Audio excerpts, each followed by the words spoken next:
हामी सेक्सन 3 मा छौं। सेक्सन 3 को ख मा के छ भन्दा सेक्सन 3 को ख मा foreign permanent इस्टाब्लिशमेन्ट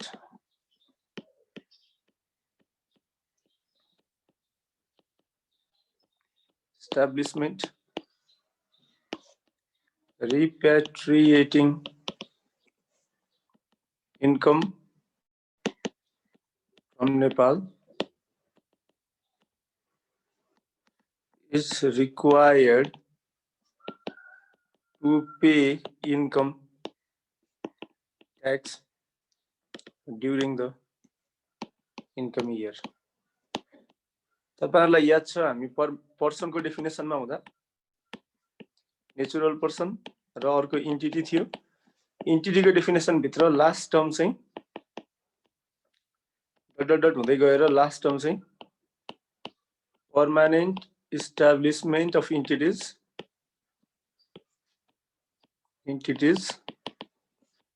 referred above that are not resident of Nepal.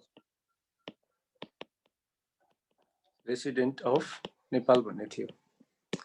यो भनेको फरेन पर्मानेन्ट इस्टाब्लिशमेन्ट हो। तपाईहरुलाई अझ अर्को कुरा याद होला, रेसिडेन्ट पर्सन को डेफिनेसन हामीले हेरेको थियौं। रेसिडेन्ट पर्सन को डेफिनेसन भित्र कन्डिसन वाला चाहिएको थियो 4 वटा। नेचुरल पर्सनलाई कन्डिसन सेटिस्फाई हुनु पर्थ्यो, ट्रस्टलाई कन्डिसन सर्टेन कन्डिसन, कम्पनीलाई सर्टेन कन्डिसन र एन्टिटी अफ फरेन गभर्नमेन्ट और political subdivisions of foreign गभर्नमेन्टलाई कन्डिसन चाहिन्थ्यो भने त्यो बाहेकका अरु जति पनि पर्सनको डेफिनेसन भित्र पर्नेछन् तिनीहरु कसैलाई पनि के चाहिँदैन थियो, कन्डिसन चाहिँदैन थियो। कन्डिसन बिना नै रेसिडेन्ट हुने एउटा के थियो, फरेन पर्मानेन्ट इस्टाब्लिशमेन्ट पनि थियो। भन्नाको मतलब म यति पोइन्टलाई समातेर एउटा कन्क्लुजन लेख्दिन्छु। फरेन पर्मानेन्ट इस्टाब्लिशमेन्ट भनेको चाहिँ पर्मानेन्ट इस्टाब्लिशमेन्ट अफ एन्टिटीज। यो एन्टिटीमा के हुन सक्छ भन्दा पार्टनरशिप हुन सक्छ, ट्रस्ट हुन सक्छ, कम्पनी हुन सक्छ, त्यसपछि आएर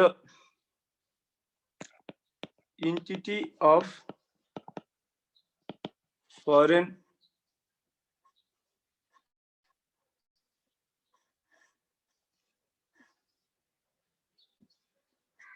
गभर्नमेन्ट और political subdivisions of foreign government हुन सक्छ। Permanent establishment of entities that are not resident of Nepal. Foreign permanent establishment भनेको चाहिँ के भन्दा foreign permanent establishment of entities that are not resident of Nepal. यसको अर्थ के हो भन्दा a natural person cannot have foreign permanent establishment in Nepal.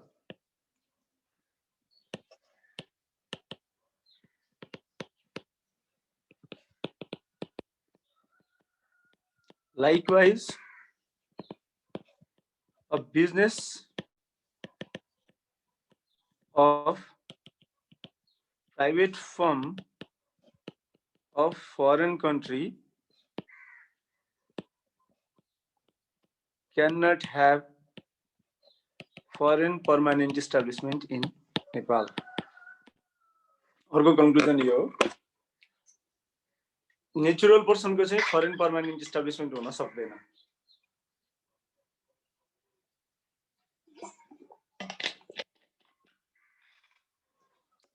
Foreign permanent इस्टाब्लिशमेन्ट भनेको के हो एकछिनमा हेरौँला।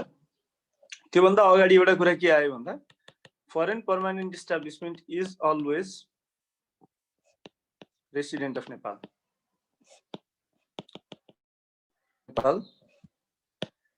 And it is a resident entity. Section 3 मा भने रेसिडेन्ट इन्टिटीलाई कुन कुन बेलामा ट्याक्स लाग्छ भन्दा हेर्यो भने FPE is required to pay tax under section 3 क 3 क मा के छ person having taxable income in Nepal during the income year. 3 ख हामी माथि डिस्कसन गर्यौं as discussed above 3 ख अनुसार and 3 ग if FPE has final withholding income भनेपछि with respect to other persons other than foreign permanent establishment 3 क 3 ख र 3 ग मात्रै लागू हुन्छ भने फरेन पर्मानेन्ट इस्टाब्लिशमेन्टले के गर्नु पर्यो भन्दा आफ्नो इन्कममा पहिला कर्पोरेट ट्याक्स दिनु पर्यो अनि रिपेट्रिएसन ट्याक्स दिनु पर्यो भनेपछि FPE is required to pay corporate tax and repatriation tax. ठीक छ रेसिडेन्ट भइसकेपछि वर्ल्ड वाइड इन्कममा ट्याक्स लाग्छ हो FPE is section 6 अनुसार required to pay tax on its worldwide income but only so much as attributable to FPE. यो चाहिँ विचार गर्नु होला ए अब फरेन पर्मानेन्ट इस्टाब्लिशमेन्ट भनेको चाहिँ के हो भन्दा permanent establishment of non resident हो एउटा जेनरल ओभरभ्यू हामीहरुले हेर्यौं तपाईहरु क्लियर हुनुभयो फरेन पर्मानेन्ट इस्टाब्लिशमेन्टको क्वेशन आयो भने के सोध्न सक्ने भयो भन्दा ट्याक्सेबल इन्कममा कर्पोरेट ट्याक्स लायबिलिटी क्याल्कुलेट गर्न सोध्न सक्ने भयो र त्यो कर्पोरेट ट्याक्स लायबिलिटी तिरेर आइसकेको इन्कममा रिपेट्रिएसन ट्याक्स क्याल्कुलेट गर्न भन्न सक्ने भयो कर्पोरेट ट्याक्सको calculation as per normal entity हो हामी पछि कुरा गर्छौं र आज हामी रिपेट्रिएसन ट्याक्सको कुरा पनि गर्ने छौं त्यो भन्दा अगाडि how do you determine whether it is a foreign permanent establishment or not whether a non-resident entity has permanent establishment or not how do we determine whether a non-resident entity has permanent establishment in Nepal or not?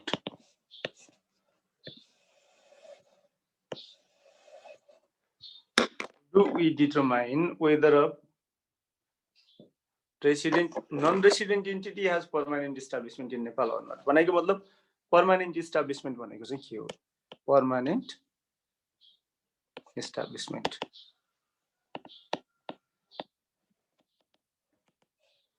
means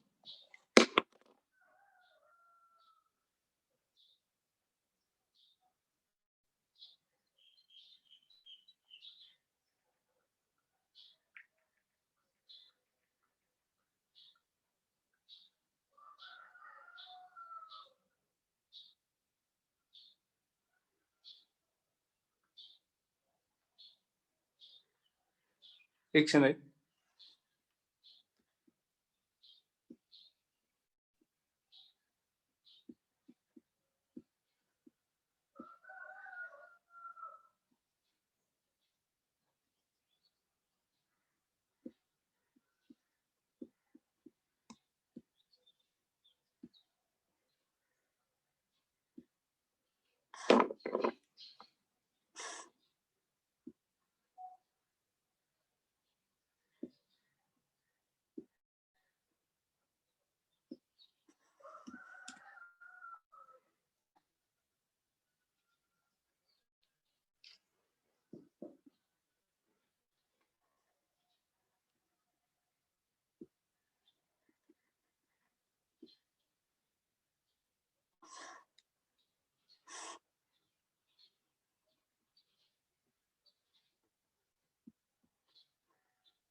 Permanent establishment means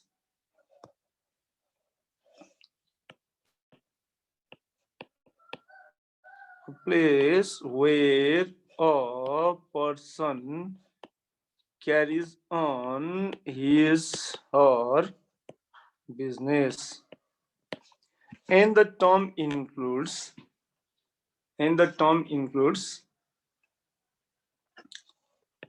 a place where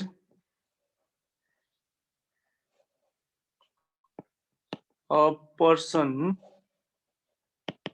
is carrying on business partially or wholly through an agent who is not an agent of independent status,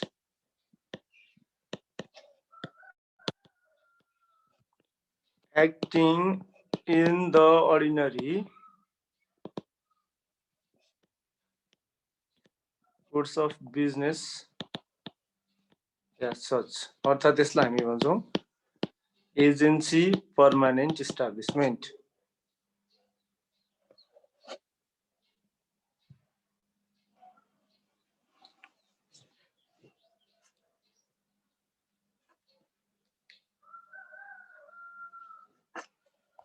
Number C, a place where a person is using or is installing substantial equipment or substantial machinery. यसलाई हामी भन्छौँ fixed base permanent establishment. Number D,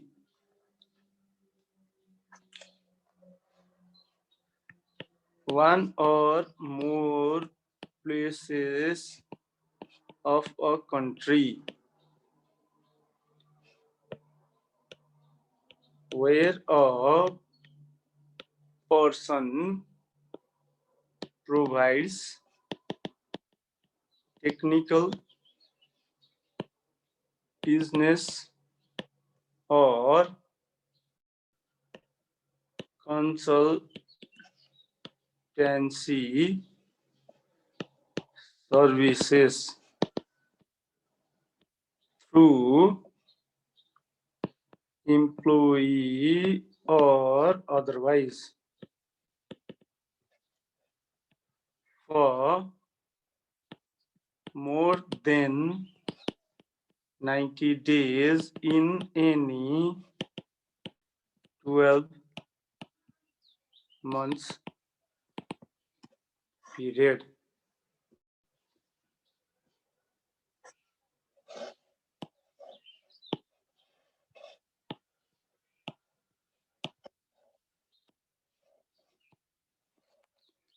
And finally,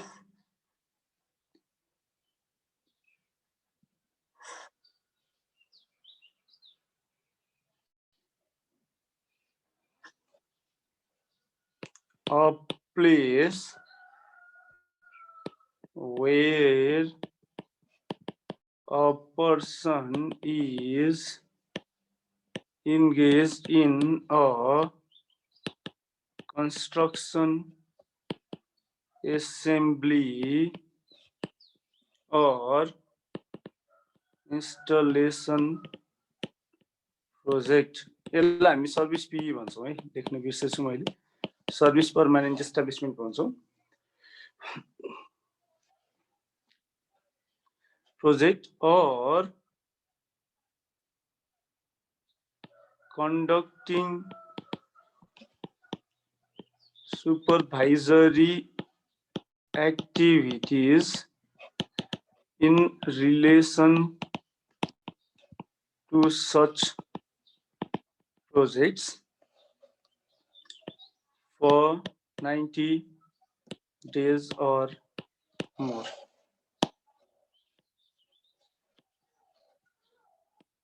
यसलाई हामी construction PE भन्छौँ। General provision हो यो, construction PE भन्छौँ। अर्थात् पर्मानेन्ट इस्टाब्लिसमेन्ट कतिवटा भयो भन्दा 5 वटा कुरा आयो।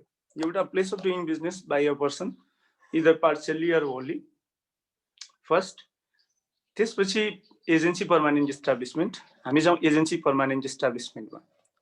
के हो एजेन्सी पर्मानेन्ट इस्टाब्लिसमेन्ट भनेको? एजेन्सी PE भनेको चाहिँ के हो भन्दा दुईटा कुरा आयो। एउटा business in Nepal is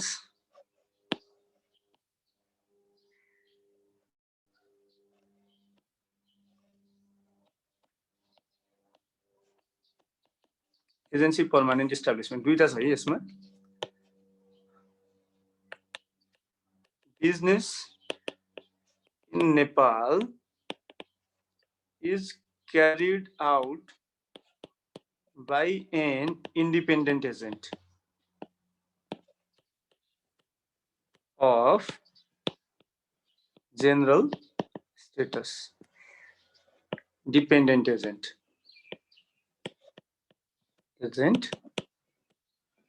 carries on business in Nepal.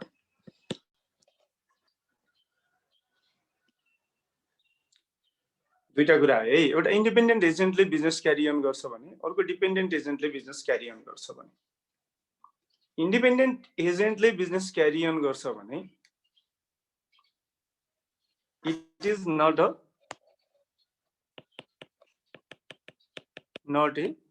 An FPE, foreign permanent establishment हुँदैन। भने डिपेन्डेन्ट एजेन्टले क्यारी अन गर्छ भने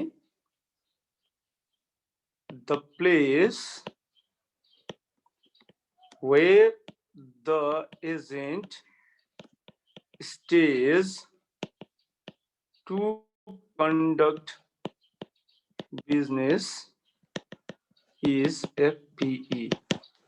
तपाईहरुले विचार गर्नुभयो भने फरेन पर्मानेन्ट इस्टाब्लिसमेन्ट हुनको लागि प्लेस हुन जरुरी छ है। नेपाल भित्र ठाउँ हुन जरुरी छ, प्लेस। तपाईहरुले विचार गर्नुभयो भने फर्स्ट पोइन्टमा अ प्लेस छ, सेकेन्ड पोइन्टमा पनि अ प्लेस छ, र फर्स्ट प्लेसमा नम्बर अफ डेज कति दिन, प्लेस अफ डुइङ बिजनेस भनेपछि नम्बर अफ डेज कति दिन छ, कति दिन बसेर काम गर्यो भने चाहिँ फरेन पर्मानेन्ट इस्टाब्लिसमेन्ट हुने हो। कसैले भन्न सक्छ? कति दिन बसेर काम गर्यो भने फरेन पर्मानेन्ट इस्टाब्लिसमेन्ट हुने हो? हजुर, एक दिन बस्यो भने नि। ओके, फर्स्ट केसमा एक दिन बस्यो भने पनि फरेन पर्मानेन्ट इस्टाब्लिसमेन्ट हुन्छ है। एजेन्सी PE को केसमा पनि days is not important, days are not important. If a business is carried out through dependent agent,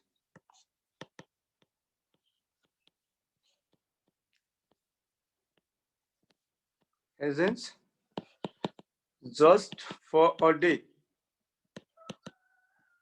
the place from where dependent agent conduct its business qualifies to become foreign permanent establishment.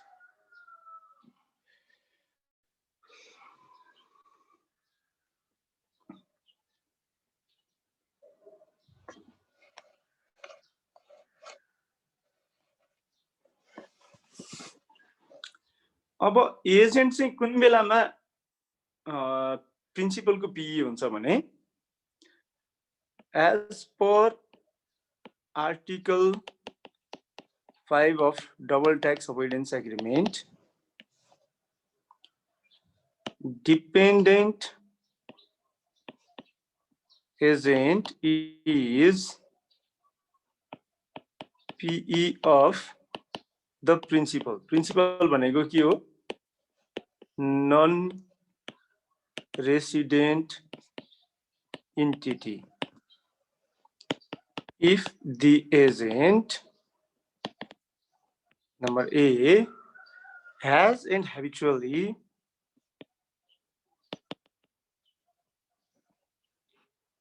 exercises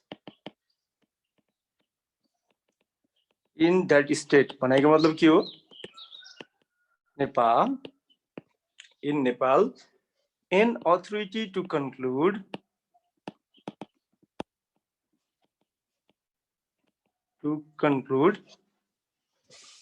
contracts in the name of the enterprise.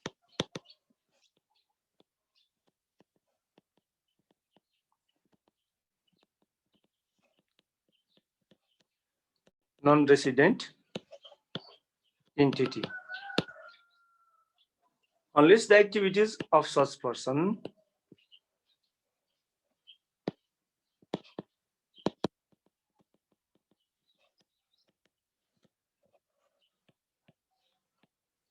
persons are limited to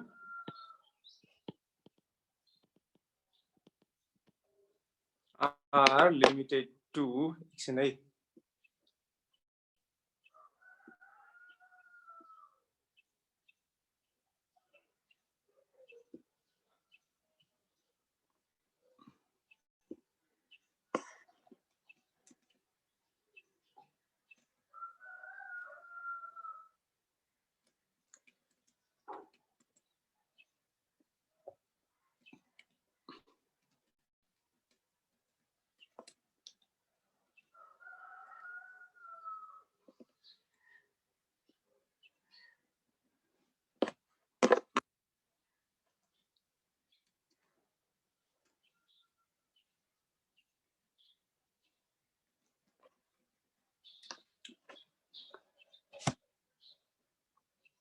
are limited to such actions that does not create permanent establishment, are limited to such actions that does not create that do not create permanent establishment, which if exercised, okay, such actions that do not create PE लाई मैले काट्दिएँ, such actions which if exercised through a fixed place of business,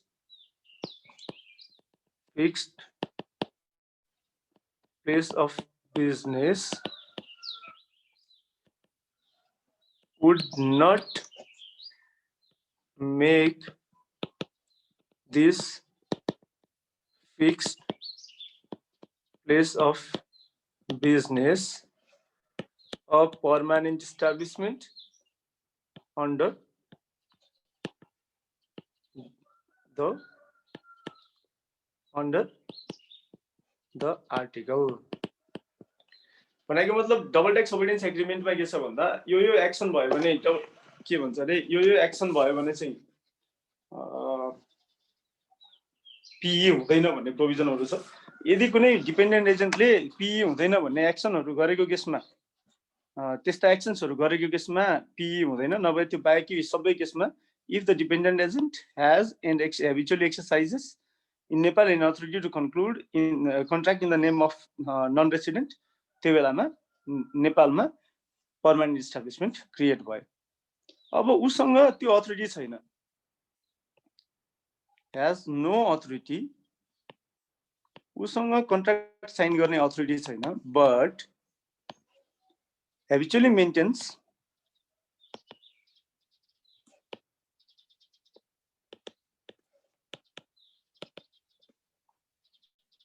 in the first mentioned state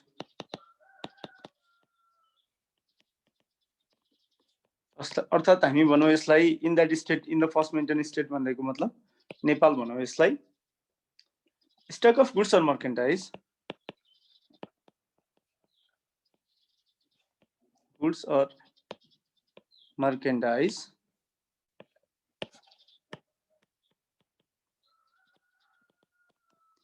stock of good or merchandise from which he delivers goods or merchandise, for which he delivers goods or merchandise on behalf of enterprises.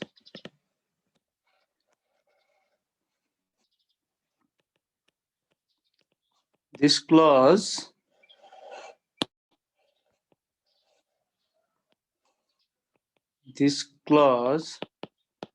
is not present in DTAA with China, Korea, Norway, and Qatar. Or point number C मा चाहिँ के छ भन्दा habitually secures in Nepal or first mentioned state secures in first mentioned state or Nepal wholly or almost wholly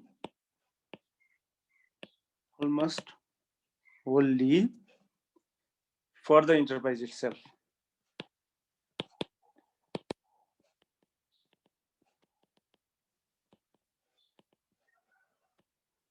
Only this clause is present in DTA with India, Mauritius, and Sri Lanka only.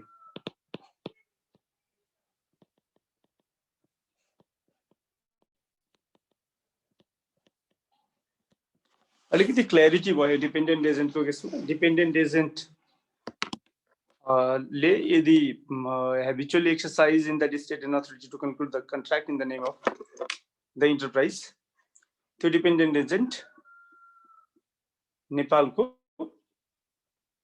Permanent establishment हुन्छ.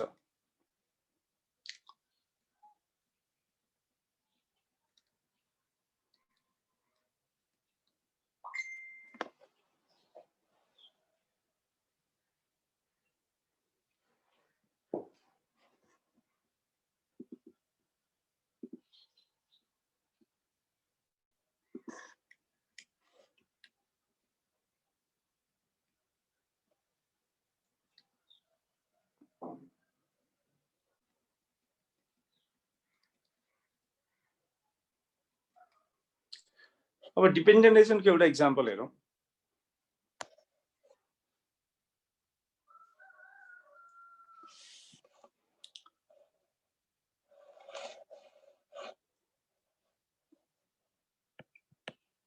Example, American Sports Inc. in order to sell its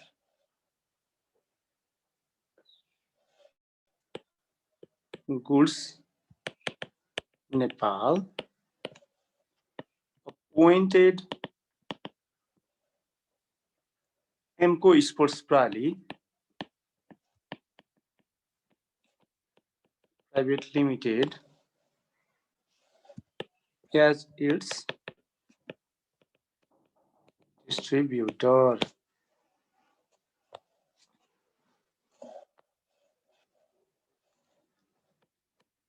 Emco Sports Private Limited imports goods from the USA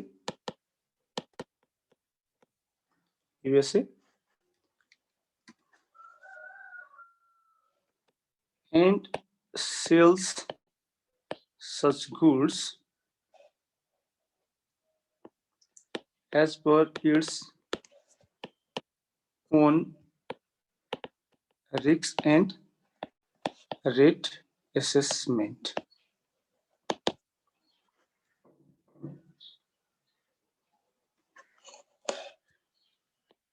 As per terms of agreement with American Sports Inc.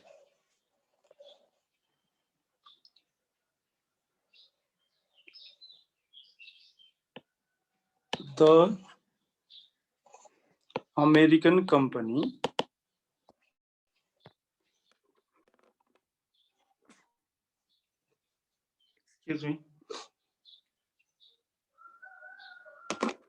the American company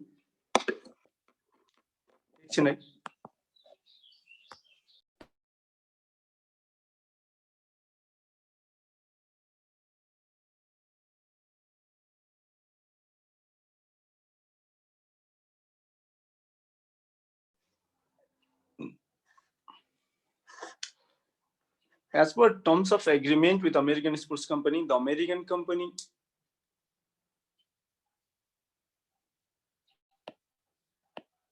does not have any restrictions and special assistance over the ownership,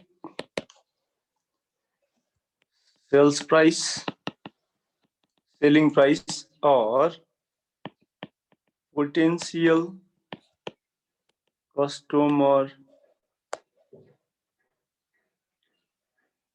in respect of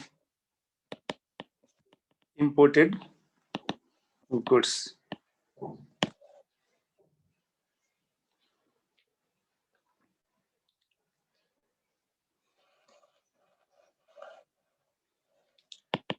However, the goods are delivered in Nepal by the American company. Case number 1. Whether Emco Sports Private Limited is a dependent agent. Point number 2.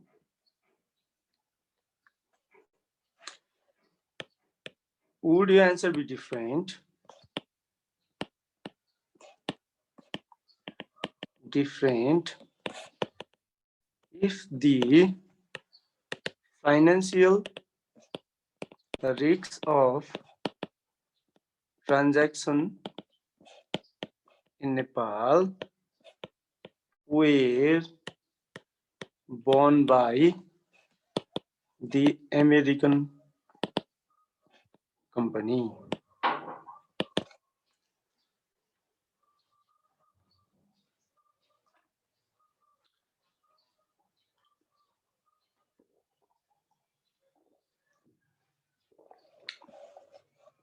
That is,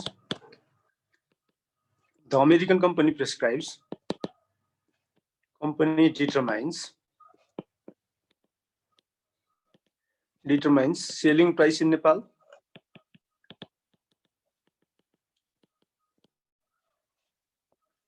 bears profit or loss from Nepal,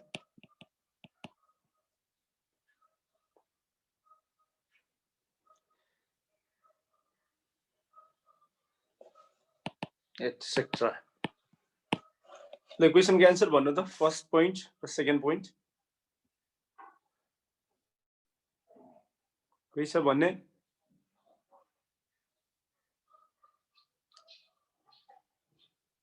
Hello. First point भनेको म answer लेखिदिन्छु यहीँनिर तपाईहरुले सुनिरहनु भएको छ भन्ने कुराको guarantee भएन है।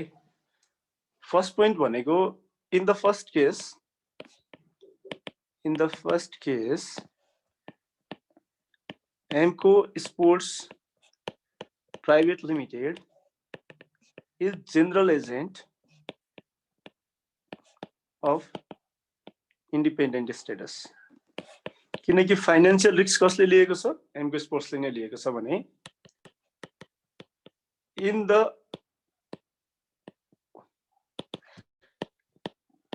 would your answer be case Amco Sports Private Limited is a dependent agent. भनेपछि फर्स्ट केसमा पर्मानेन्ट इस्टाब्लिशमेन्ट क्रिएट हुँदैन, सेकेन्ड केसमा पर्मानेन्ट इस्टाब्लिशमेन्ट क्रिएट हुन्छ।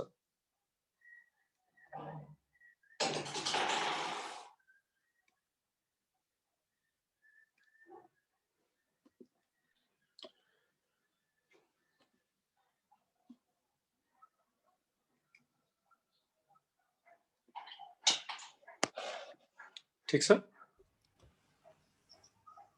सर यसमा एउटा केही छ क्वेशन?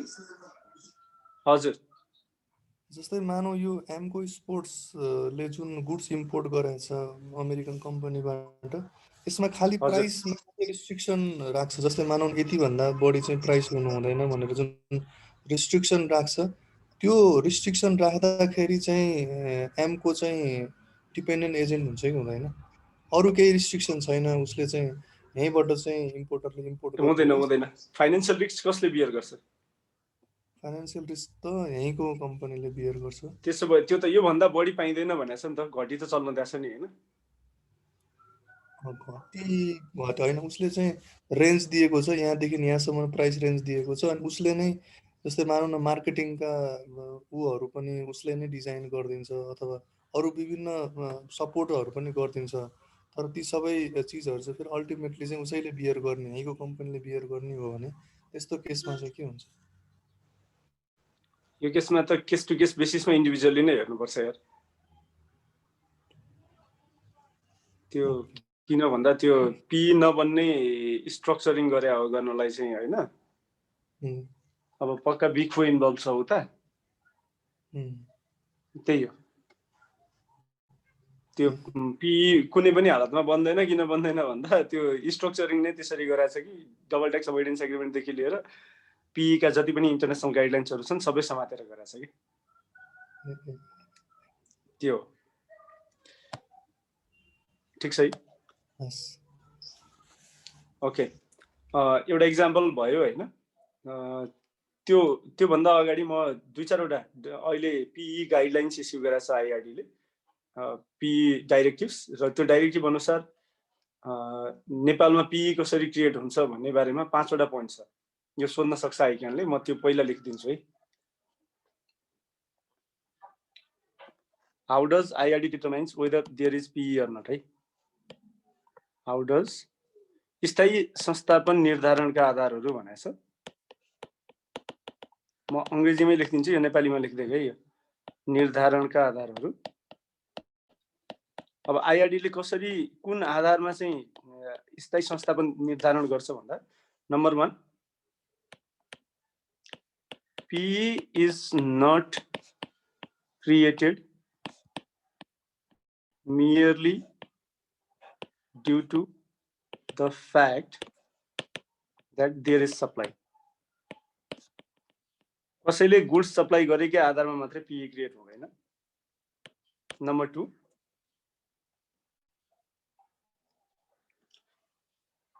नेचुरल पर्सन, अघि नै पनि मैले भनेको थिएँ, cannot have permanent establishment. Number 3,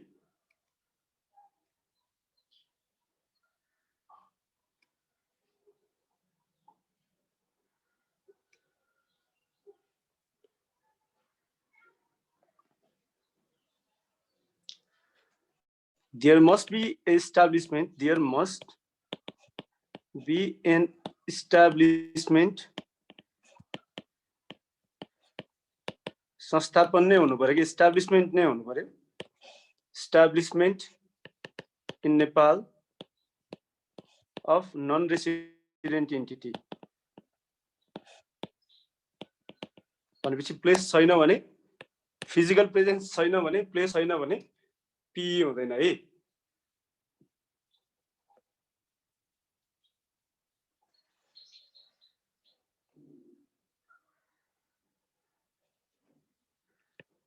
The management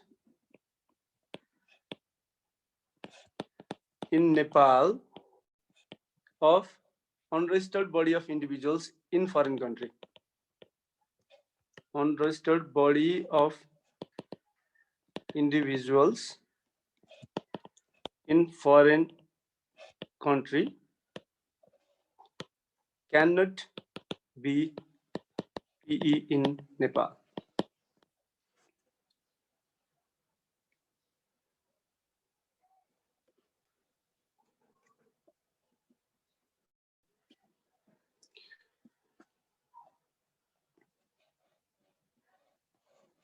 Number 5, there must be business and operation of business. दुईटै हुनु पर्यो है. Business of non-resident entity in Nepal. नेपालमा बिजनेस पनि हुनु पर्यो र अपरेसन अफ बिजनेस पनि हुनु पर्यो.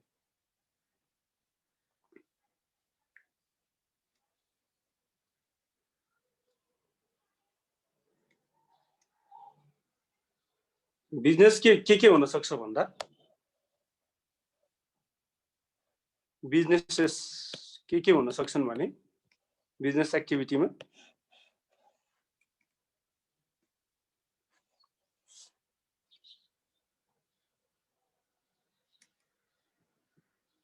ongoing र habitual बिजनेस एक्टिभिटीहरु हुन सक्छन्.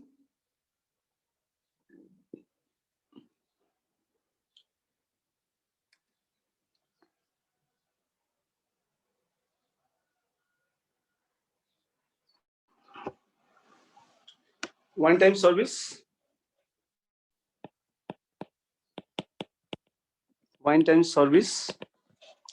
मैले यसलाई काट्दिएँ. म एक्टिभिटीको कुरा गर्छु. एक्टिभिटीमा एउटा बिजनेस एक्टिभिटी हुन्छ र अर्को अक्सिलरी एक्टिभिटी हुन्छ. बिजनेस एक्टिभिटी हुन्छ, अर्को अक्सिलरी एक्टिभिटी हुन्छ. बिजनेस एक्टिभिटी छ भने पीई हो, अक्सिलरी एक्टिभिटी छ भने पीई होइन. अक्सिलरी एक्टिभिटी भनेको चाहिँ के हो भन्दा one time service of training, occasional repair,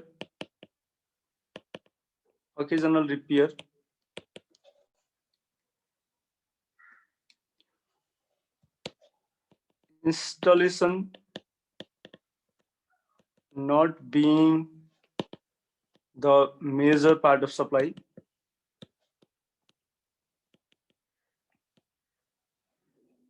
etc. यो चाहिँ auxiliary activity हो, यो PE होइन. बिजनेस एक्टिभिटीमा चाहिँ ongoing बिजनेस एक्टिभिटी र habitual बिजनेस एक्टिभिटी हुन्छ. ongoing र habitual. ongoing बिजनेस एक्टिभिटीहरु भनेको चाहिँ प्लेस अफ म्यानेजमेन्ट हो. ongoing भनेको ongoing बिजनेस एक्टिभिटी भनेको अफिस हो or ब्रान्च हो. अफिस और ब्रान्च, ठीक छ. फ्याक्ट्री हो, मैन्युफैक्चरिंग यूनिट. त्यसपछि आएर वर्कशॉप हो, वेयरहाउस हो.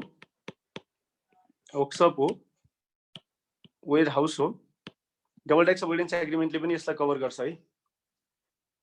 वर्कशॉप हो, वेयरहाउस हो.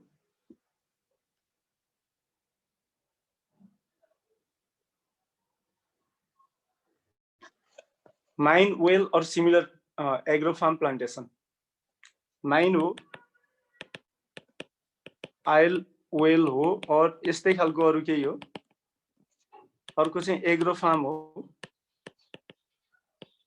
प्लान्टेसन हो. यस्तो धेरै एक्जाम्पलहरु आउँछ जुन चाहिँ अनगोइङ बिजनेस एक्टिभिटीमा पर्छ भने हेबिचुअलमा के पर्छ भन्दा हेबिचुअलको केसमा मैले हेबिचुअलको सुरु गर्छु. यो अनगोइङ भयो, यो अनगोइङ, यो हेबिचुअल है. हेबिचुअलमा इम्प्लोइको घर, होम, कोवर्किङ अफिसेस, एकजना कर्मचारी राखेको छ, कर्मचारीको घरबाटै सबै काम हुन्छ भने के employee home co-working offices at the disposal of foreign entity,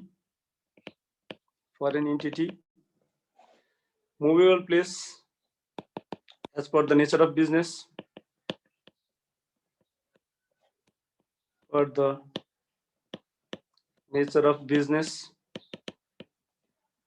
local employee if hired temporarily. यसले पनि PE क्रिएट गर्छ, हेबिचुअल प्लेस भएर PE क्रिएट भयो।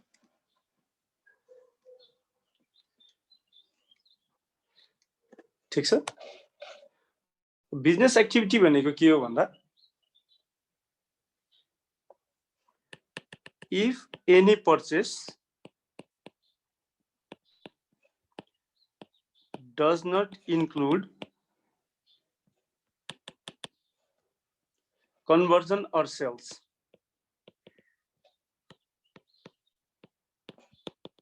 it is not business activity.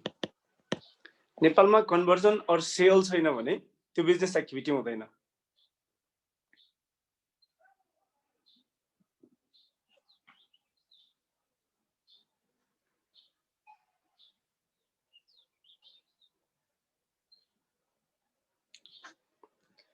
यसको अर्थ के हो भने एक्जाम्पलमा जाउँ।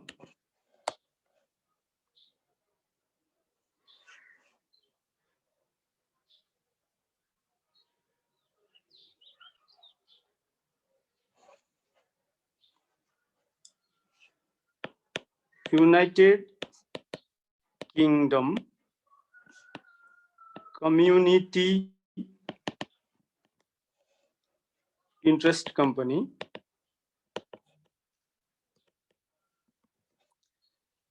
has a branch in Nepal for the purpose of purchasing raw materials from Nepal.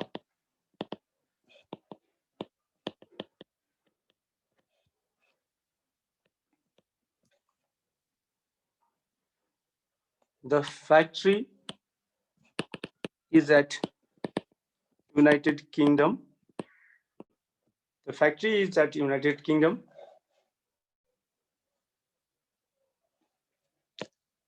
And the raw materials are converted into finished goods in the UK.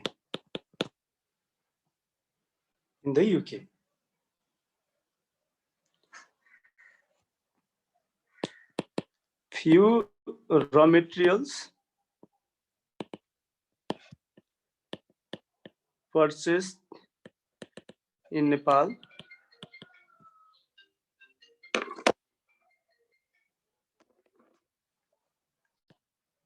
have origin in Nepal and few have origin in Tibet.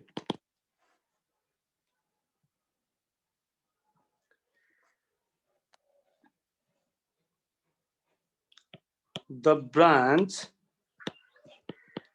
sends raw materials to its HO at the UK and the HO supplies finished goods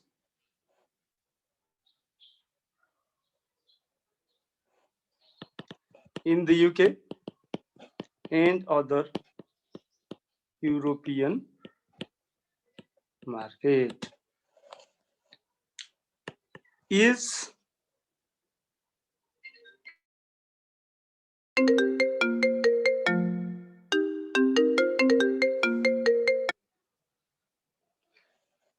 is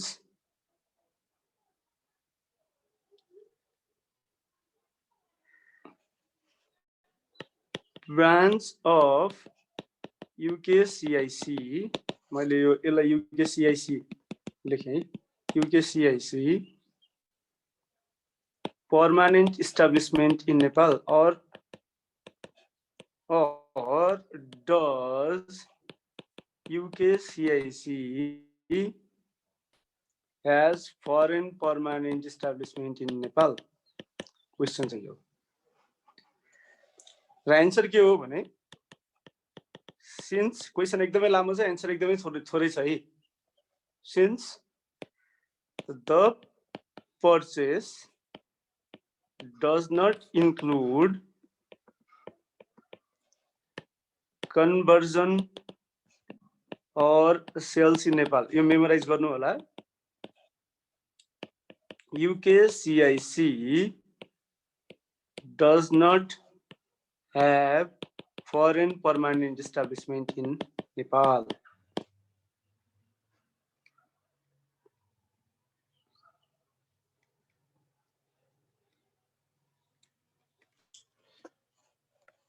अर्को example,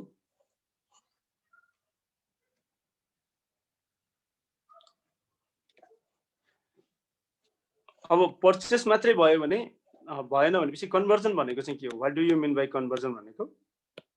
conversion means having a factory or industry in Nepal that transforms the structure of goods.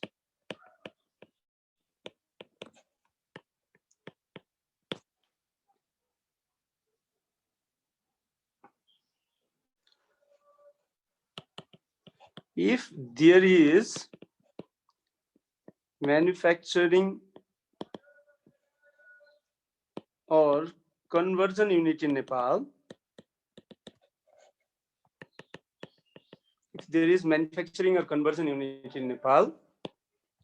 whether or not there is purchasing activity,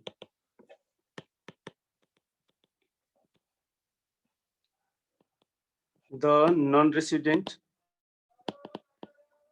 entity is deemed having permanent establishment in Nepal. For example,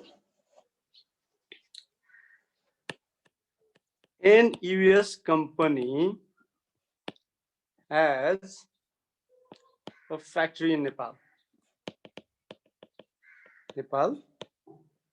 that uses raw materials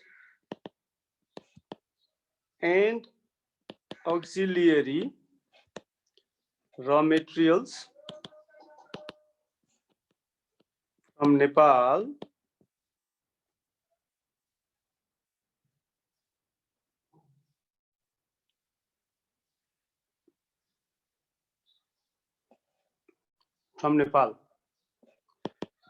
to produce finished goods. Question number 1. Your example, question number 1. Does the US company have FPE in Nepal? Permanent establishment छ कि छैन? Question number 1. Question number 2. Would your answer be different if the raw materials or auxiliary raw materials were not from Nepal? C. would your answer be different if the finished goods are sold in Nepali market or the finished goods are sold in foreign market?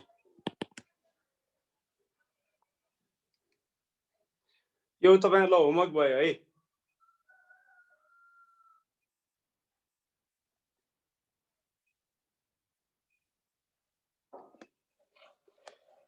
तेस्रो number पर्चेसको कुरा गरेका थियौं हामीले, कन्भर्जनको कुरा गर्यौं, sales in Nepal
I'm going to resume the recording.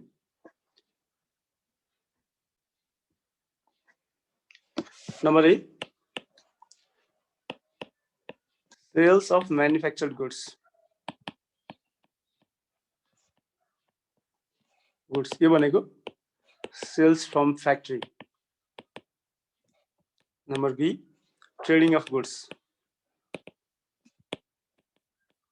यो पनि sales हो. Number C, transfer of manufactured goods. एक ठाउँबाट अर्को ठाउँमा ट्रान्सफर गरिन्छ भने transfer of manufactured goods. Cross border ट्रान्सफरको केसमा मात्रै हुन्छ यो, नर्मली देशभित्रको ट्रान्सफरमा भएन। सेल्समा अर्को आयो प्रोफेसनल सर्भिसेस, पनि सेल्स हो। र point number E, sales of services पनि सेल्स हो।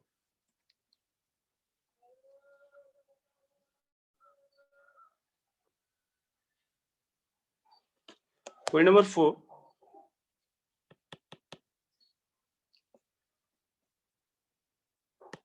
if sales activity is in Nepal,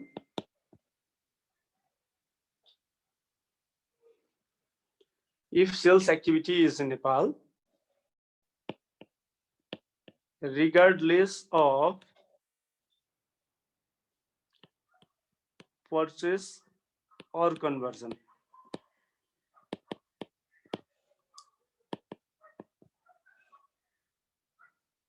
there is business activity in Nepal.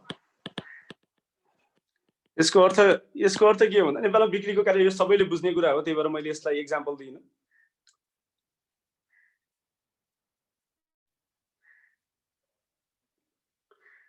अब कुनै एउटा विदेशीले चाहिँ नेपालमा आएर नेपालबाटै सामान उठाएर ट्रेडिङ एक्टिभिटी नेपालमा गर्ने भनेर नेपालबाटै सामान किनेर नेपालमा नै बेच्ने भने त्यो पनि बिजनेस एक्टिभिटी भयो। कुनै पनि विदेशी आएर नेपालमा सामान उत्पादन गरेर नेपालमा बेच्ने भने त्यो पनि सेल्स एक्टिभिटी भयो।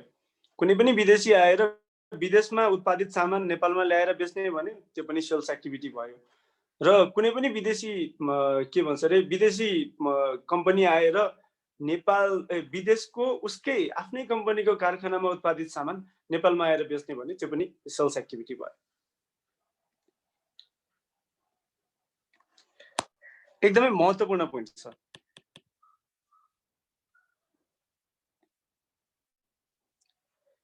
Merely because of selling goods to Nepali importers,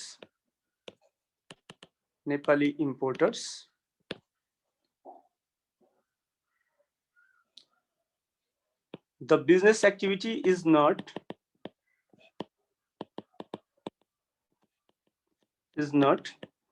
deemed to be conducted in Nepal. As such, there is no business in Nepal.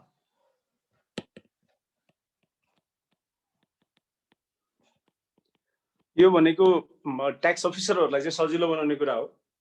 जस्तो फर एक्जाम्पल के हुन सक्छ भन्दा, for example united distributors Nepal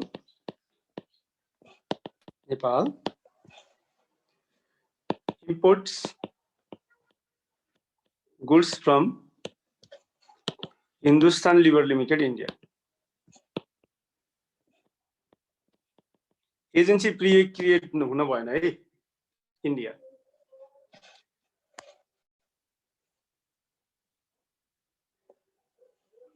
There are no other business activity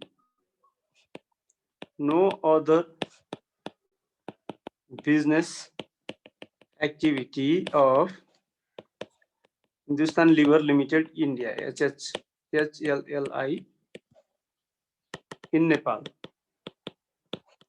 Does Hindustan Lever Limited India have PE in Nepal? No. The answer is no, because it is just selling goods to Nepali importers.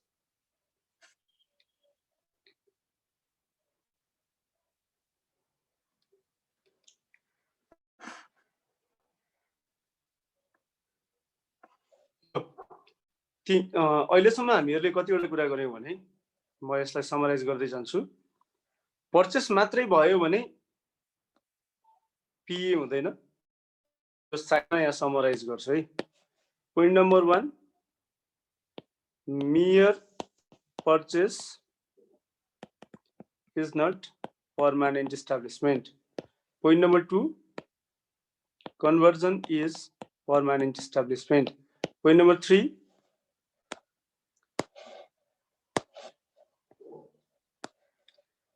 sales in Nepal is permanent establishment.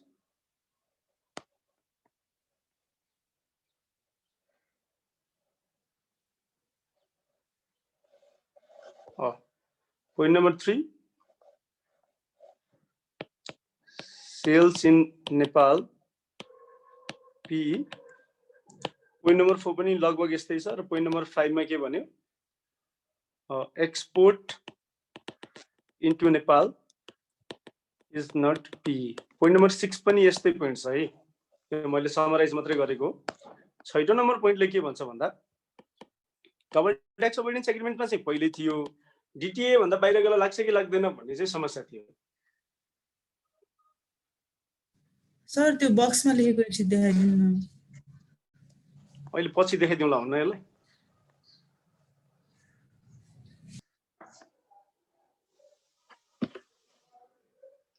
बक्समा लेखेको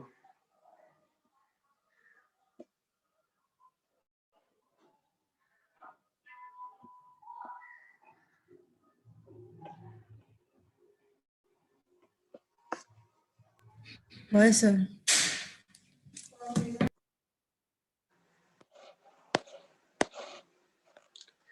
point number 6 हो यो।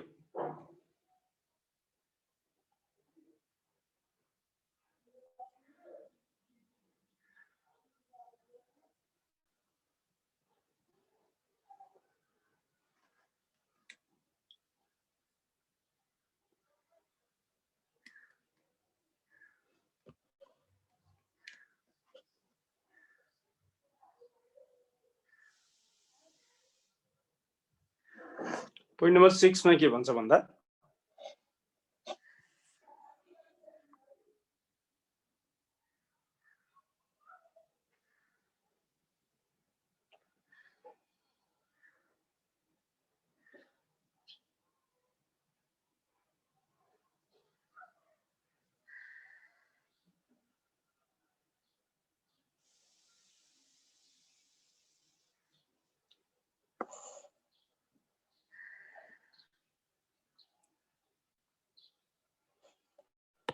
if there is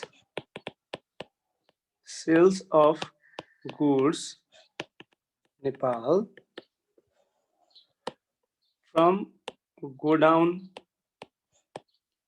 maintained in Nepal or of such goods म एउटा यो यसलाई काट्दिए म सट्टै एउटा सिम्पल सेन्टेन्समा भन्छु गोडाउन मात्र नेपालमा मेन्टेन हुनु बिजनेस एक्टिभिटी होइन बिजनेस होइन यसको अर्थ के हो भन्दा I have godown in Nepal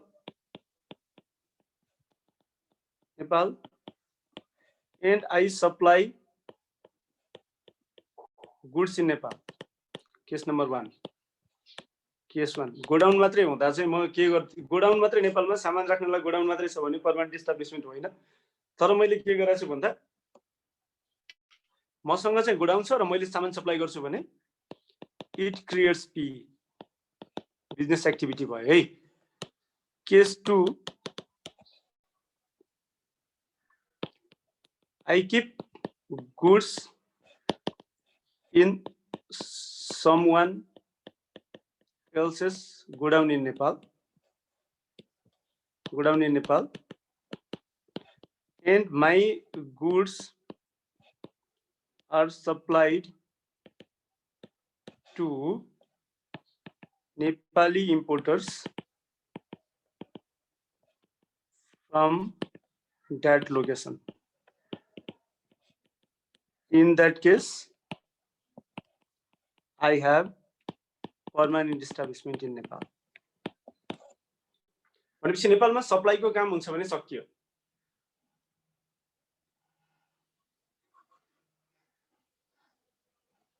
नेपालबाट सेल्सको एक्टिभिटी हुन्छ भने मात्रै हुन्छ सेल्सको एक्टिभिटी हुँदैन भने बिजनेस एक्टिभिटी हुँदैन भने त्यो बेलामा चाहिँ नेपालमा पर्मानेन्ट इस्टाब्लिशमेन्ट क्रिएट हुँदैन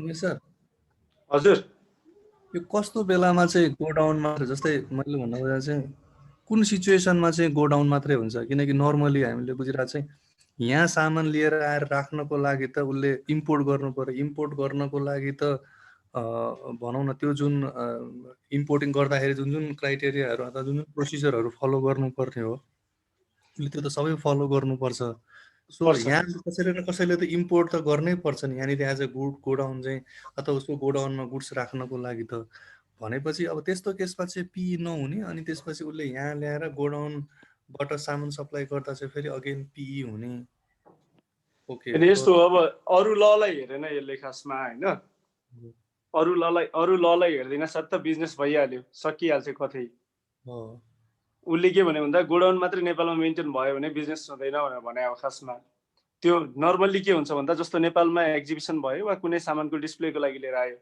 यसको लागि कस्टम फर्मालिटी मात्रै पुरा हुन्छ तर त्यो सामान इम्पोर्ट भएको मानिदैन के कस्टम फर्मालिटी चाहिँ कस्तो भन्दा भोलि नेपालमा बिक्री गर्यो भने त्यस्तो अवस्थामा नेपालमा के भन्छ रे त्यो सामानको कस्टम ड्युटी तिर्नुपर्छ भनेर डिपोजिट राख्ने वा बैंक ग्यारेन्टी राख्ने चलन चाहिँ हुन्छ हैन हामीले कस्टम्स पढ्दा पढाउला त्यसलाई एक्जिबिसनको लागि भनेर नेपालमा ल्याएर राख्यो डिस्प्लेको लागि मात्रै भनेर लिएर आएर राख्यो नेपालमा र त्यो डिस्प्ले र एक्जिबिसनलाई भनेर लिएर आइसकेपछि त्यो बिजनेस एक्टिभिटी सुरुमा त भएन तर अब त्यो एक्जिबिसनबाटै बेच्न थाल्यो भने चाहिँ बिजनेस एक्टिभिटी भयो कि तर फेरि सर अगेन जस्तै डिस्प्ले र एक्जिबिसन जुन भ्याटमा अस्ति नै हामीले पढ्यो डिस्प्ले र एक्जिबिसन राख्नको लागि पनि त उसले फेरि प्यान लिनु पर्यो त्यो अगेन फेरि होइन त्यो भनेको हामीले नेसनलको लागि कुरा गरिरहेका थियौँ यो इन्टरनेसनल हो कि जस्तो इन्टरनेसनल एक्जिबिसनमा सामान आयो र म एक्जिबिसन मात्रै गर्छु भनेर लिएर आयो भने त ऊ केही पनि दर्ता हुनु पर्दैन नि त नेपालमा। सामान सबै डिक्लियर गरेर लिएर आउँछ उसले। अनि डिक्लियर गरेर लिएर आइसकेपछि त्यो बराबरको ब्याङ्क ग्यारेन्टी होइन, मतलब क्यास डिपोजिट राख्छ, कस्टम्स भ्याट लाग्ने जति हो सबै होइन। अनि नेपालबाट सर्टेन टाइमभित्र चाहिँ त्यो सामान फिर्ता लैजान्छ क्या विदेशमा। त्यति मात्रै गर्यो भने चाहिँ पर्मानेन्ट इस्टाब्लिसमेन्ट भएन होइन। अब उसले त्यो बेलामा सामान स्टोर गर्नलाई कुनै ठाउँ त गोडाउन त लिनु पर्यो आफ्नो सामान स्टोर गर्नलाई। इन्टरनेसनल एक्जिबिसन हुन्छ भने मानौ न एकचोटि, छैन अर्कै कुरा हो होइन। अनि सामान स्टोर गर्नलाई त उसले गोडाउनमा त राख्ने भयो। अनि अर्को कस्तो भन्दा नेपालमा इम्पोर्टर छ होइन। अनि नेपालमा इम्पोर्टरले सामान इम्पोर्ट गरेर चाहिँ लिएर आउँछ, तर त्यो सामान मध्ये सर्टेन सामानहरू चाहिँ उसले नेपालमा डिस्प्लेको लागि राख्छ कि कुनै ठाउँमा लगेर। अब अर्को बिजनेस हामी सोचौँ, अर्को बिजनेस भनेको आर्किटेक्टको बिजनेसहरू सोचौँ होइन। जस्तो एकदमै महँगो आर्टहरूको बिजनेसहरू सोचौँ। त्यो बेलामा त्यो आर्टको एक्जिबिसन मतलब आर्टको स्टोरेजको मात्रै कुरा पनि आउन सक्छ नि त कहिलेकाहीँ त। जस्तो अब नेपालबाटै सामान किनेर स्टोरेज गर्न सक्ला। अब यो हामी फेरि अर्को तरिकाले गयौँ होइन। अब अर्को केस के हुनसक्छ भन्दा नेपालमै सामान किनेर चाहिँ नेपालमा स्टोर गर्न सक्ला कि, भनेपछि त्यो गोडाउन मात्रै भयो भने नेपालमा बिजनेस भएन। तर त्यो गोडाउनबाट सामान बिक्री गरिदियो भने चाहिँ कथा सकियो। ओके। अनि जस्तो मैले हजुर हजुर हजुर मैले खासमा यो अलिकति पिई जस्तै अब भनौँ न अघि हामीले पर्चेज गर्दाखेरि अब त्यसबाट सेल्स गर्दाखेरि सर्भिस गर्दाखेरि यी सबै गर्दाखेरि पिई क्रिएट हुन्छ भने जस्तै यो कन्डिसन जस्तै गोडाउन मात्रै गर्ने अथवा इन्टरनेसनल एक्जिबिसन भन्दा बाहेक अरू केसमा त अलमोस्ट सबै केसहरूमा चाहिँ पिई इस्टाब्लिस भएको छ। जस्तो यो पिईको जुन अवधारणा अथवा जुन कन्सेप्ट छ नि यो आउनुको पछाडिको रिजन चाहिँ ठ्याक्कै के हो भन्ने चाहिँ अलिकति नबुझ्या कि। त्यो त म सजिलै बुझाइदिइहाल्छु नि। नेचुरल पर्सनको केसमा physical principal habitual pressure of board र उसको कुरा गरे होइन, के अरे विदेशी नागरिकको कुरा गरे होइन। अब अर्को भनेको विदेशी कम्पनी हो। विदेशी कम्पनीले के गर्यो भन्दा विदेशी कम्पनीको केसमा चाहिँ एउटा मात्रै काम गर्न नेपाल आउँछ कि। विदेशी कम्पनी एउटा मात्रै काम गर्न नेपाल आउँछ। मानव कुनै एउटा ठेक्का लिएर आयो हो, त्यो पार्टिकुलर कामको लागि त विदेशी कम्पनीको इफेक्टिभ म्यानेजमेन्ट नेपालमा छ, तर ओभरअलमा त इफेक्टिभ म्यानेजमेन्ट नेपालमा छैन। ऊ नन रेसिडेन्ट भएपछि उसले नेपालमा स्रोत भएको आम्दानीमा मात्रै कर तिर्नुपर्छ नि त अब त।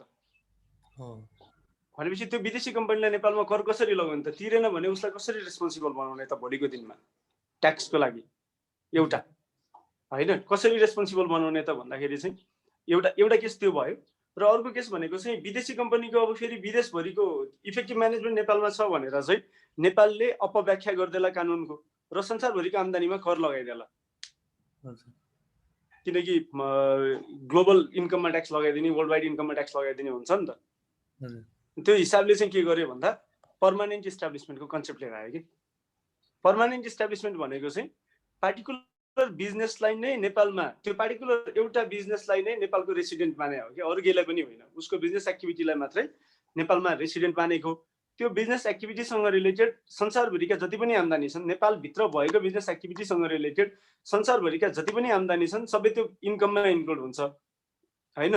तर नर्मली के हुन्छ भन्दा नेपालभित्रको पार्टिकुलर कारोबारलाई मात्रै नेपालमा बिजनेस के अरे पर्मानेन्ट इस्टाब्लिसमेन्ट मान्यो भनिसकेपछि त विदेशको अरू आम्दानी त आउने चान्सै छैन कि। खर्च चाहिँ बरु विदेशमा हुन सक्छ, आम्दानी चाहिँ विदेशमा हुँदैन होइन। भनिसकेपछि त्यो पार्टिकुलर बिजनेस एक्टिभिटिज हुन्छ। फर इक्जाम्पल कन्ट्र्याक्ट नै भने मैले, जस्तो अब पिडब्ल्युसी इन्डियाले चाहिँ एनआरबीको एउटा काम पायो है, नेपाल राष्ट्र ब्याङ्कको एउटा काम पायो, लगातार 2 वर्ष चाहिँ त्यो काम गर्न पर्ने भयो।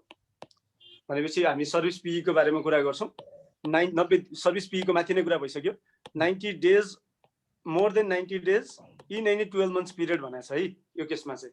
पिडब्ल्युसी इन्डियाको सर्भिस पी क्रिएट भयो भनेपछि सर्भिस पी के को कारणले गर्दा क्रिएट भयो भन्दा एनआरबीसँग सर्भिस कन्ट्र्याक्ट गरेको कारणले गर्दा क्रिएट भयो। यसको मतलब के हो भन्दा पिडब्ल्युसी इन्डियाले नेपालमा पर्मानेन्ट इस्टाब्लिसमेन्ट दर्ता गर्नु पर्यो र एनआरबीसँगको कन्ट्र्याक्टमा आएका जति पनि इन्कम छन् त्यो उसको नेपालमा सोर्स भएको इन्कम भयो। त्यो कन्ट्र्याक्ट त्यो एनआरबी सँग भएको कन्ट्र्याक्टमा उसले संसारभरि जति पनि इन्कम जेनेरेट गर्छ त्यो नेपालको इन्कम भयो, किनकि वर्ल्ड वाइड इन्कममा ट्याक्स लाग्छ विदेशमै बसेर काम गरे पनि पिई भइसकेपछि हैन। र त्यसमा त्यो पार्टिकुलर कन्ट्र्याक्ट एक्जिक्युट गर्दा, सर्भिस कन्ट्र्याक्ट एक्जिक्युट गर्दा जति पनि खर्च लाग्छ सबै खर्च एज पर इन्कम ट्याक्स उसले तिर्छ। तिरिसकेपछि मतलब खर्च डिडक्सन पाउँछ। डिडक्सन पाइसकेपछि द डिडक्सन नेट प्रॉफिटमा उसले कर्पोरेट ट्याक्स तिर्छ र कर्पोरेट ट्याक्स तिरेर आएको आफ्टर ट्याक्स प्रॉफिटमा उसले रिपेट्रिएसन ट्याक्स तिर्छ र बाँकी पैसा विदेश लैजान्छ के। ओभरअल कन्सेप्ट चाहिँ यो है पिई को। ठीक छ। पर्टिकुलर जस्तै जुन यो चाहिँ नर्मली चाहिँ अब इन्डिभिजुअलको केसमा भन्दा पनि कम्पनीको केसमा जुन उसले यहाँ नेपालमा एक्टिभिटी एक्जिक्युट गर्न खोजिरहेको छ त्यो पर्टिकुलर एक्टिभिटीलाई चाहिँ ट्याक्स लगाउनको लागि चाहिँ भनौँ न यो बनाइएको special purpose vehicle. Okay, it is a special purpose vehicle created to levy tax on business activity in Nepal. Non रेसिडेन्टलाई बिजनेस एक्टिभिटीमा ट्याक्स लगाउनलाई बनाएको स्पेशल पर्पस भेहिकल हो। सो यो केसमा आई थिङ्क त्यो कन्स्ट्रक्सन पीमा आउने होला सायद।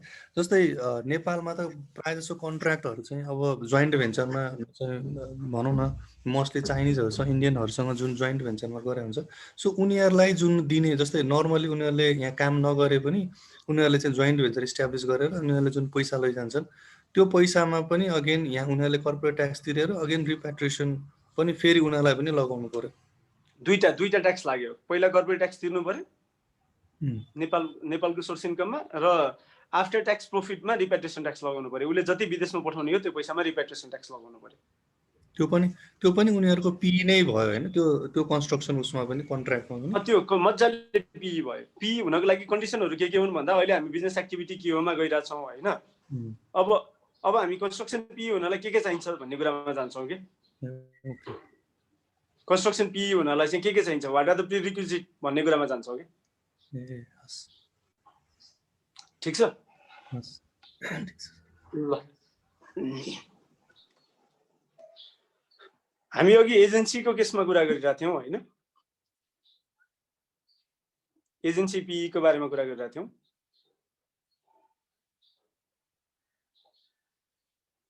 अब हामी फिक्स्ड बेस पी को बारेमा कुरा गर्छौँ है। फिक्स्ड बेस एजेन्सी पी सकियो, डिपेन्डेन्ट एजेन्टको कुरा पनि सकियो, एउटा इक्जाम्पल दियौँ हामीहरूले। अब फिक्स्ड बेस पर्मानेन्ट इस्टाब्लिसमेन्ट त्यो भनेको के थियो भन्दा हैज इज युजिङ एकछिन है or is installing main machinery or equipment।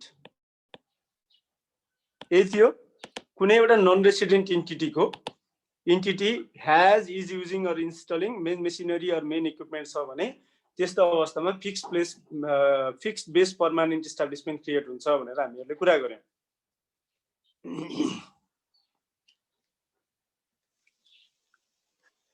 अब के हुन सक्छ यो भन्दा चाहिँ premises, facilities, installation or equipment. यो फिक्स्ड बेस भनेको के हो भन्दा प्रेमाइसेस हो, फ्यासिलिटिज हो, इन्स्टलेसन हो और इक्विपमेन्ट हो। जस्तो फर एक्जाम्पल एउटा कोरियन कम्पनी नेपालमा आयो। कोरियन कम्पनी चाहिँ एउटा कन्ट्र्याक्ट गर्नको लागि नेपालमा आएको थियो। उसको चाहिँ एउटा ठुलो के भन्छ अरे एक्सकाभेटर छ है, एकदमै ठुलो एक्सकाभेटर छ र उसले एक्सकाभेटर एक ठाउँमा राख्छ र त्योबाट चाहिँ पैसा अर्न गर्छ भने that is a fixed place of business, fixed base permanent establishment. किनकि उसको मेसिनरी र इक्विपमेन्ट भयो, त्यसलाई हायरमा दिएर पैसा कमाउँछ भने त्यो fixed base permanent establishment create भयो because it has installation or equipment.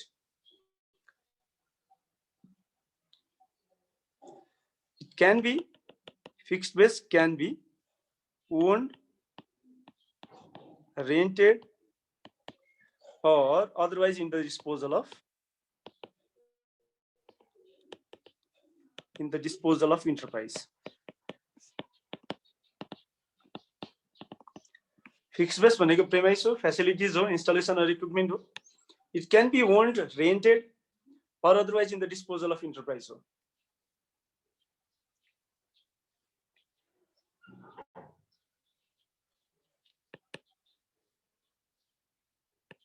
It may be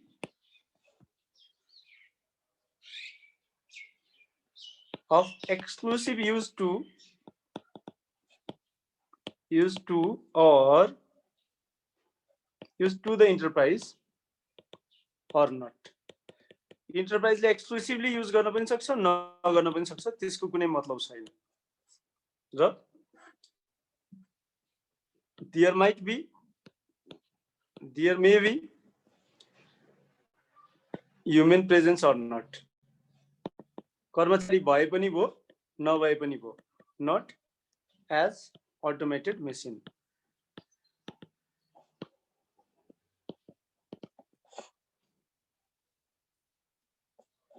एकछिन है.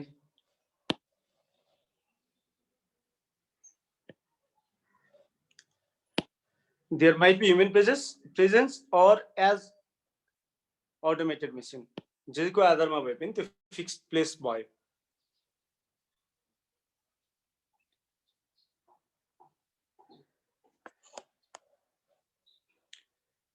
Example,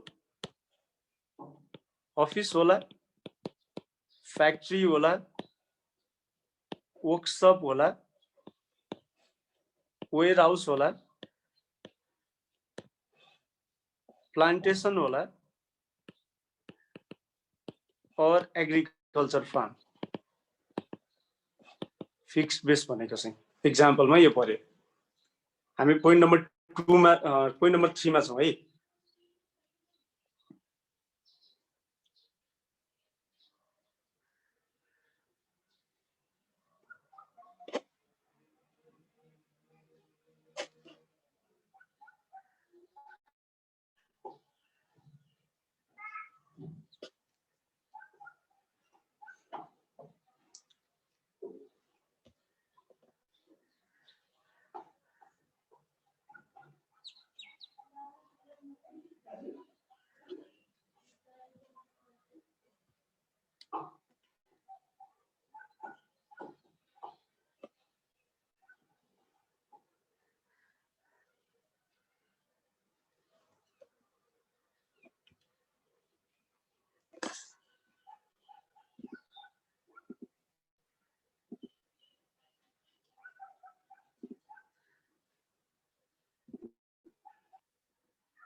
Number 1,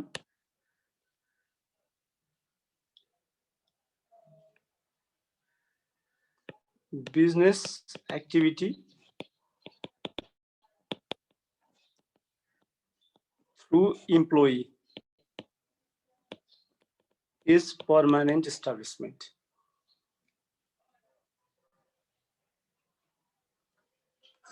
हामीले एक्जाम्पल भनेको छौं माथि office ... farm सम्म. These are physical space known to all.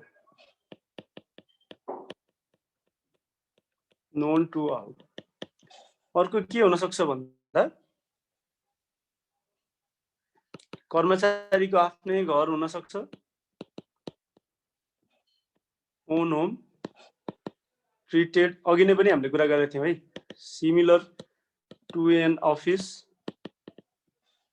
Etcetera. अघि हामीले कुरा गरेका थियौं नि, कोवर्किङ अफिसेस, मुभेबल प्लेस, यी सबै फिक्स्ड बेस हुन्. पोइन्ट नम्बर 2, यसमा हेरौँ है त, पी क्रिएट हुन्छ कि हुँदैन भन्दा Chinese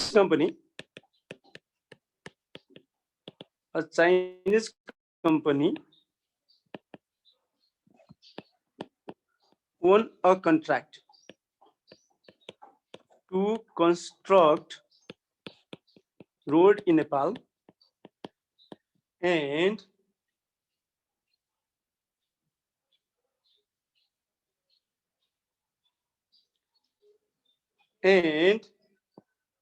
whole contract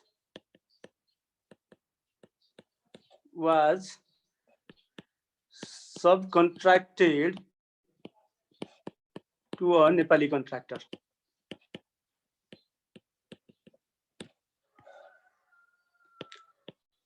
Does Chinese company have PE in Nepal? If the construction work is for 90 days or more. यो तपाईहरुलाई होमवर्क भयो second homework condition number 2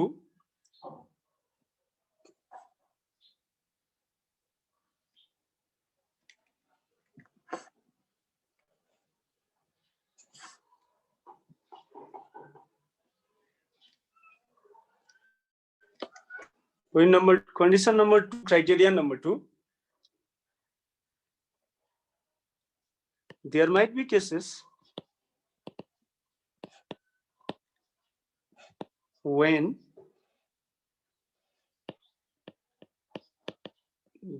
there is no specific fixed place of business and permanent PE is created.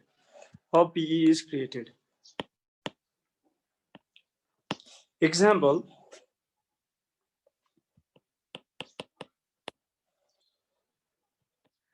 Japanese company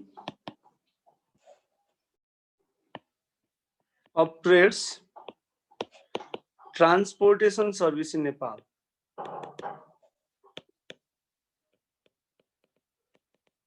It does not have a specific office.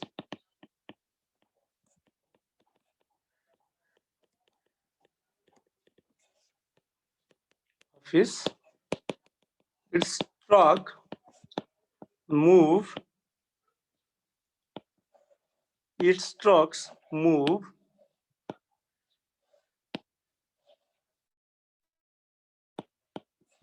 here to there in Nepal. Fixed place of office नभए पनि उसको truck राखेकै रिजनले गर्दा सामान ढुवानीको कार्यमा संलग्न रहेकै रिजनले गर्दा PE भयो. Even though there is no fixed place of business, the Japanese company has permanent establishment in Nepal. किनकि उसले सामान ढुवानीको कार्य गर्छ. मुभिङ बेस पनि हुन सक्यो.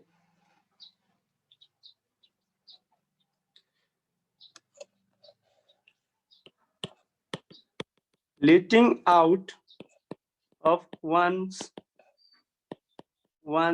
own premise creates permanent establishment. Example,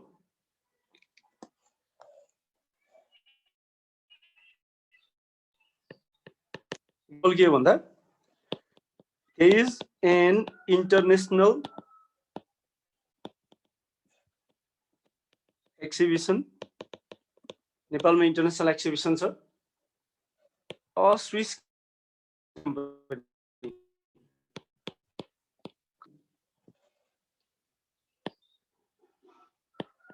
leases in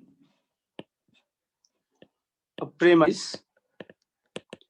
to store its own goods that will not be sold in Nepal.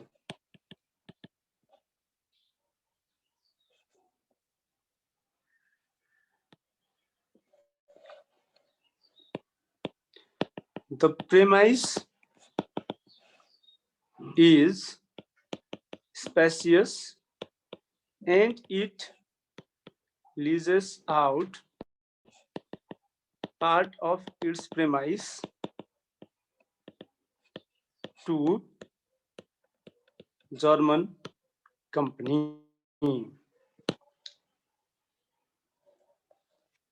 ठीक छ, इन्टरनेसनल एक्जिबिसन छ नेपालमा र इन नेपाल है, र उसले इन्टरनेसनल एक्जिबिसनमा देखाउने सामान, इन्टरनेसनल एक्जिबिसन जुन छ त्यसमा देखाउने सामानको लागि भनेर एउटा प्रेमाइस लियो। प्रेमाइस लिएकै आधारमा बिजनेस एक्टिभिटी हुँदैन, तर उसले प्रेमाइस लेट आउट गर्न साथ since the Swiss company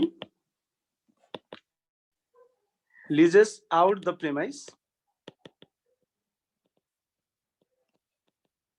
the Swiss company is deemed having permanent establishment in Nepal.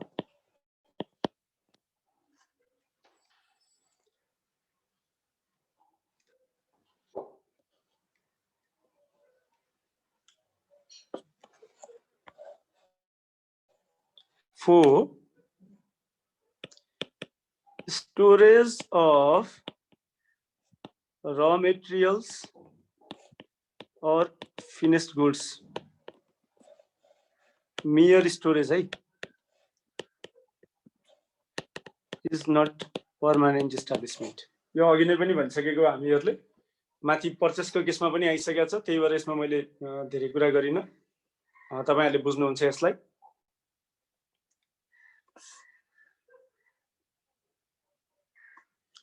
Point number 5 माथि आइसकेको छ,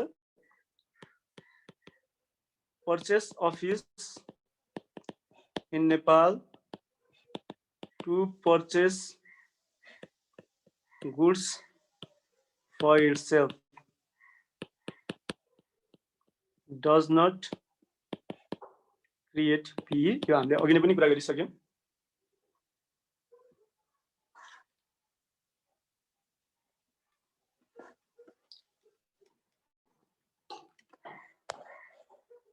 Six, liaison office is not permanent establishment.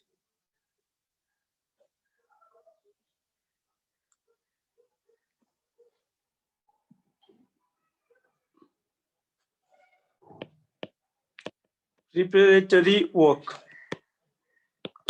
such as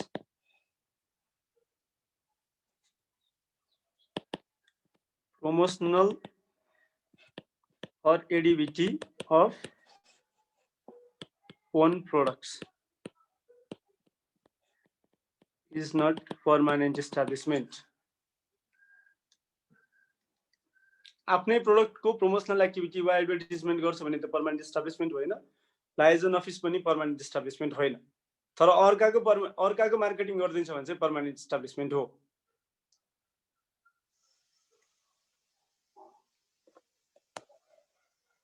Point number 7,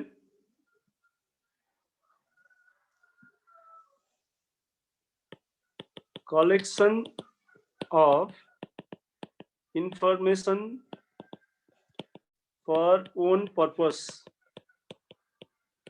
is not permanent establishment.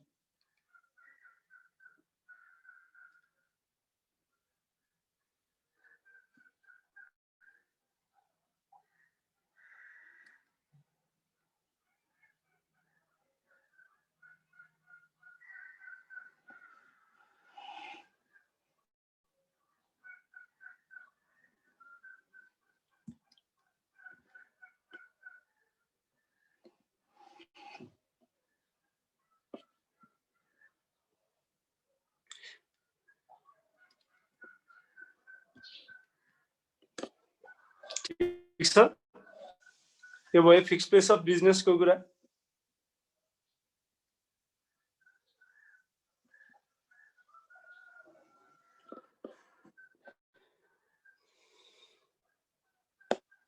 P के हो वा के होइन भन्नलाई अर्को एक दिन लाग्ने भयो अझै, किनकि धेरै इक्जाम्पल रहेछ यसमा।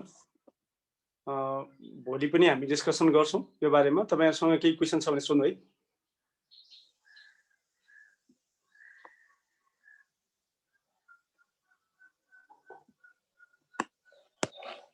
अब हाम्रो आयो service permanent establishment service permanent establishment र construction permanent establishment. Construction permanent establishment DTAA provision,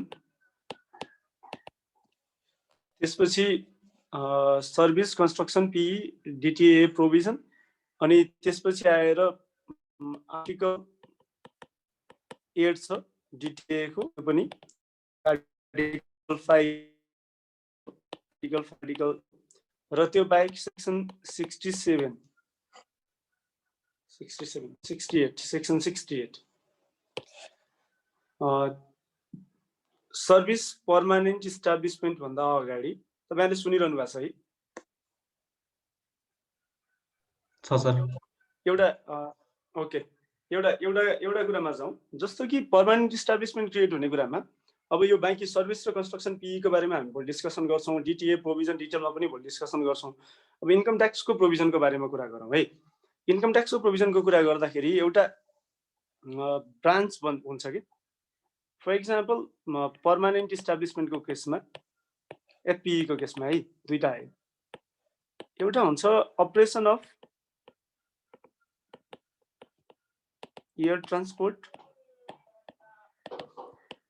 water transport,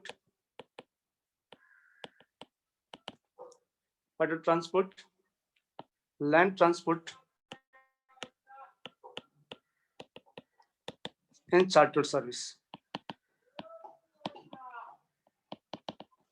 अर्को पोइन्ट छ operation of data transmission service.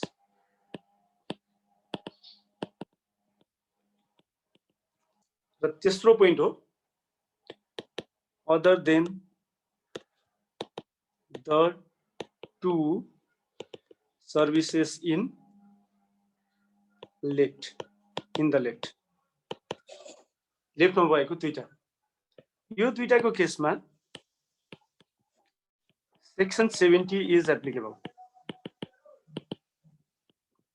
यदि कुनै विदेशीले नेपालबाट air transport service, water transport service, land transport service र charter service provide गर्छ भने विदेशमा गन्तव्य हुने है, नेपालबाट विदेशमा गन्तव्य हुने air transport service, water transport service, land transport service र चार्टर सर्भिस प्रोभाइड गर्छ भने नेपालभित्रकै गन्तव्य भएको, नेपालभित्रकै डेस्टिनेसन भएको भयो भने त त्यो FPE क्रिएट भयो। यसमा पनि FPE त क्रिएट हुन्छ, तर taxation is as per section 70 हुन्छ भने यो बाहेक अरू सबैमा कर्पोरेट इन्कम ट्याक्स लाग्यो, त्यसपछि रिपेट्रिएसन ट्याक्स लाग्यो, सकियो। यो केसमा के लाग्यो भन्दा कर्पोरेट इन्कम ट्याक्स लाग्छ and then the amount is repatriated.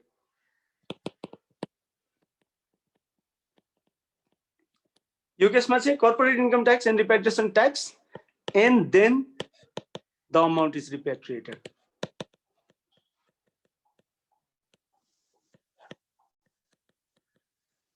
भनेको मतलब तपाईहरुले के बुझ्नु पर्यो भने section 70 of income tax act जुन छ, section 70 of income tax act is applicable in respect of air transport service, water transport service, land transport service, charter service र data transmission service.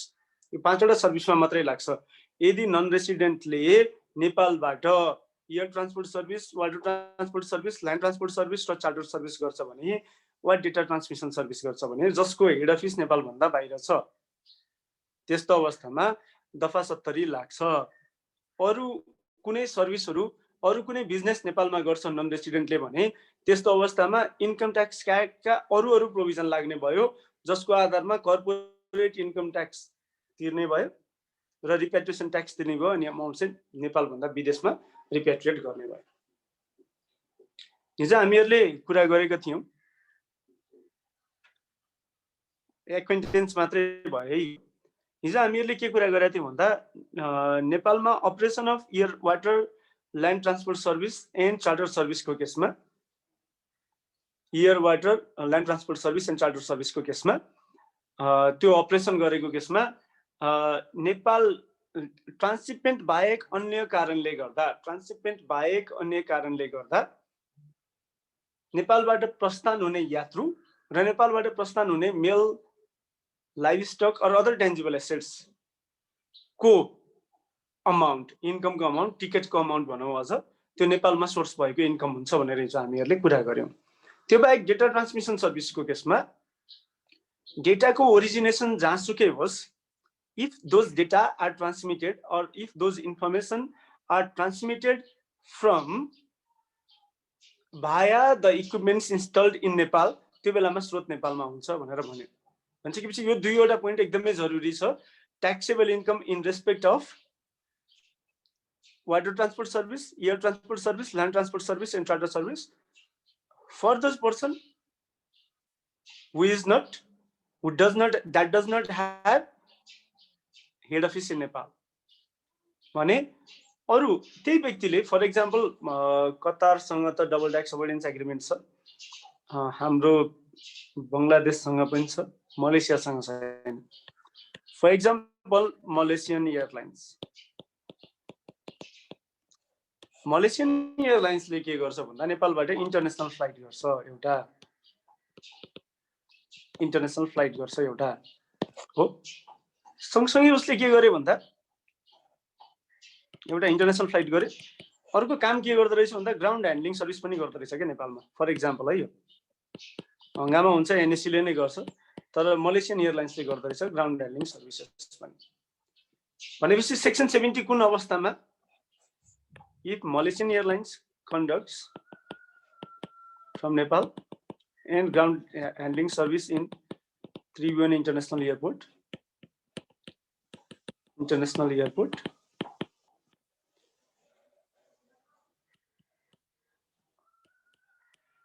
how is income tax applicable to Malaysian Airlines, a company incorporated and having effective management in Malaysia.